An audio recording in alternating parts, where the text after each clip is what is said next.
இந்த ரெண்டும் சேர்ந்து ஒரு வெரைட்டி தான். ஒரு வெரைட்டி. ஓகே. இதுல ஒரு 40 குத்து, இதுல ஒரு 40 குத்து. ஓகே. ரெண்டாவது வலது கை இப்படி மேல வச்சுக்கிட்டு. ஓகே. இது ஒரு 40 பாட். ஆமா 40 வெரைட்டி ரெண்டு. மூணாவது, அதாவது இது முதல்ல பண்ண வெரைட்டி எதுக்குன்னா ஹார்ட் வந்து நல்லா பம்பிங் ஆகும், நல்லா ஒர்க் ஆகும். ஓகே. ரெண்டாவது வந்து முதுகு வலி இருக்கவே இருக்காது. ஏற்கனவே வலி இருந்தாலும் போயிடும், இனிமேல வர வேண்டிய வலியும் வராம போயிடும். சரி. ரெண்டு. ஓகே. மூணாவது பாருங்க, விரலுக்குள்ள விரலை நுழைச்சிக்கிட்டு இப்படி தேய்க்கிறது. எண்டு மட்டும் தான் கை இதாகணும். ஆமா, டச் ஆகணும். ஆமா, இந்த இடத்துல வந்து அப்படியே சூடு ஏத்துறோம். சரி சரி சரி. சூடு ஏறிடும். ஒரு நிமிஷம் விடாம இப்படி நீங்க ரன் பண்ணீங்கன்னா 120 தடவை இப்படி ஆகும். சரி. 120 தடவை பண்ணி இப்பவே கை சூடு ஏறிடுச்சு பாருங்க. ஓகே. இந்த சூடு எதுக்குன்னா இடுப்புல இருந்து கீழே பாதம் வரைக்கும், பாதம் எரிச்சலா இருந்தா கூட சரியா போயிடும். பம்பிங் பிளட் சர்க்குலேஷன் வந்து பிரமாதமா இருக்கும். ஓகே. 3 4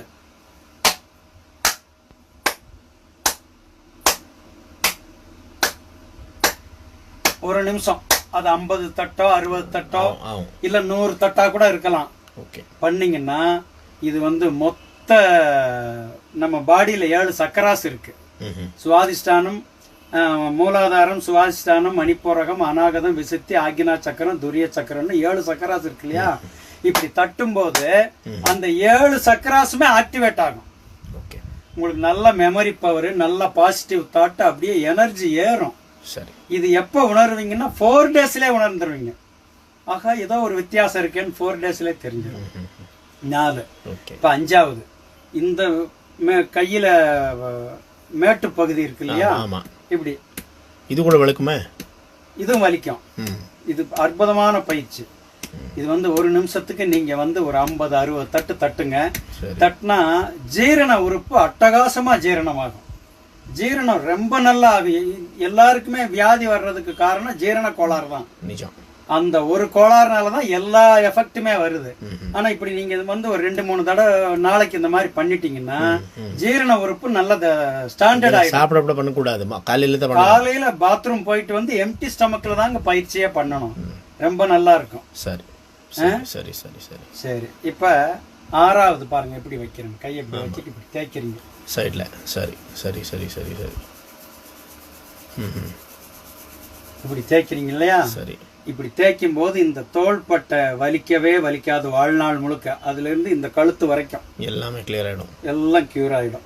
இந்த வயசு ஒரு இருந்தா கூட முடியும். இது எப்ப வேணாலும் முடியும். 90 வயசு வரைக்கும் பண்ணிக்கிட்டே இருக்கலாம்.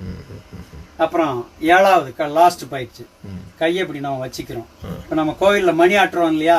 அது மாதிரி இந்த மணிக்கட்டை இப்படி சுத்தும் போது என்ன ஆகுதுன்னா, இதுல வந்து ஒரு அரை நிமிஷம், இதுல ஒரு அரை நிமிஷம் கொஞ்சம் அப்படியே மெலிசா இல்ல, இது வந்து நல்லா கையை இறுக்கி பிடிச்சிக்கிட்டு திருப்புறது. சரி, மொத்த கையை பிடிச்சிக்கணும். சரி, இப்படி பிடிச்சிட்டு திருப்புறது. சரி. இதுல என்ன எஃபெக்ட் கிடைக்குதுன்னா, குழந்தை பாக்கியம் இல்லாம இருந்தா கூட குழந்தை உற்பத்தி ஆகும்.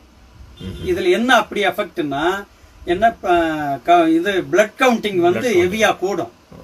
பிளட் கவுண்டிங் அட்டகாசமா இன்க்ரீஸ் ஆகும். அதுக்காக ரைட். இதை தொடர்ந்து தினம் காலையில பண்ணுங்க. ஒரு வித்தியாசமான உணர்வு நமக்கு வரும். வாழ்க வளமுடன்.